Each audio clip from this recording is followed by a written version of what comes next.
everyone, welcome to my channel. Today I wanted to share with you few new echinacea plants I'm adding to my garden. I garden in Toronto in zone 6 and I love echinacea flowers, and I have so many in my garden in all kinds of colors, and there are so many hybrids and colors out there. And personally for me, I cannot have enough of echinacea for many reasons.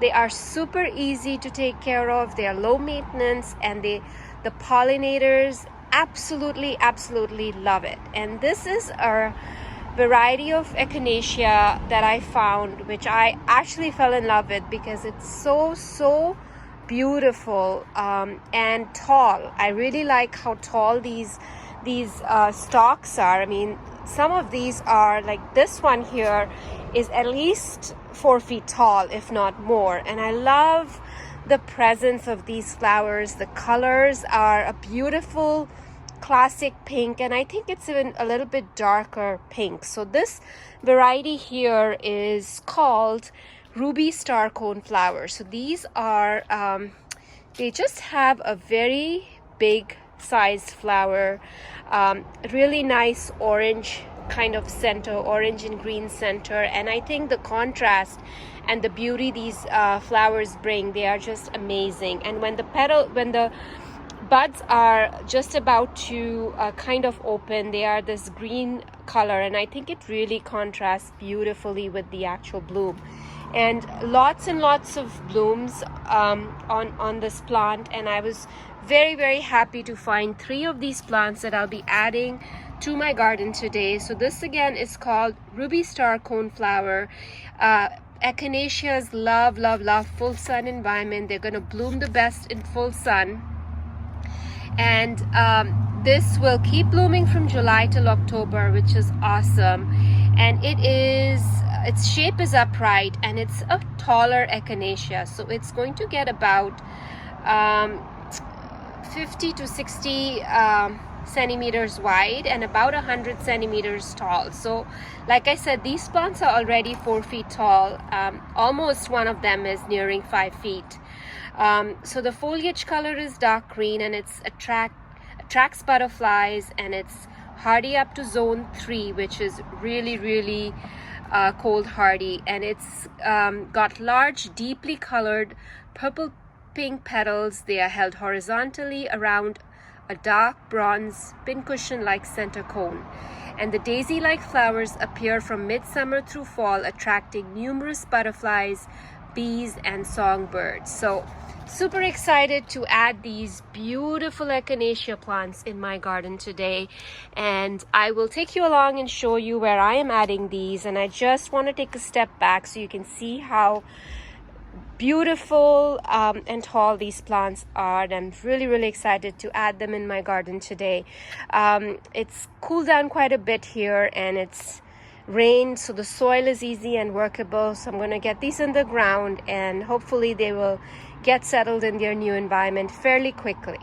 So I'm going to show you where these are going, and I'll share with you where I'm putting them. I plan to put these plants in this back garden here. So this is a newer area that I've been working on trying to develop, and I think these will be a perfect addition to this garden because it'll add some beautiful summer color here, and it'll add that height that I'm looking for in this spot. So I have 3 plants fairly close to each other, almost in a triangular shape, planted there. So I'm going to get these in the ground, and I'll show you what this looks like once they are in the ground, and what this is going to look like after they are planted. So the steps I will be taking is pretty much digging the hole, and I probably will not be amending the soil. I might add some soil to it. I'll see what the soil feels like, but it should be fairly moist right now because it has rained today. So I'm going to dig a hole, and I'm going to get these plants in the ground, and I'll show you what this looks like when it's all done.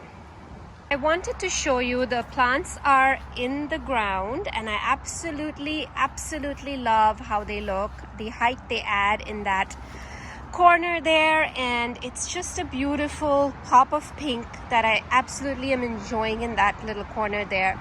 I've given them a good soak of water. I actually even watered the planting hole, because even though it rained, I felt like the ground was still pretty dry. So yeah, I mean, the plants are in the ground. Over the next week or so, I have to make sure that they are well watered, and Ollie agrees with me. Yeah, I mean, keep them well watered, and I'm really thrilled to add these ruby star echinacea in my garden, and I think they are just stunning and beautiful, and I love the color pink on them. They are just an absolute stunner. So excited to add these in the garden. Can't wait to see all the butterflies hovering around these beauties. And with that, I wanted to thank you all so much for watching this video and coming along with me as I add these into my garden. And if you love echinacea, do comment below and let me know. I am an absolute fan of echinacea. I love this flower so much that it is all over my garden, and I look for opportunities to keep adding more. It's very easy to grow from seed as well, but a lot of the hybrid varieties do not grow close to what the seed is, so they usually turn out to be the plain pink variety, and I think that can end up happening. So experiment with it. There's no harm in playing with the seeds, but even though you can get a lot of free plants for free, and the pink, I think the basic pink is just as stunning. It's just beautiful. It's a beautiful flower, and it's really a gorgeous addition to any home garden, and I would highly recommend this plant for your garden. So with that, thank you again for watching, and I will catch you in my next video.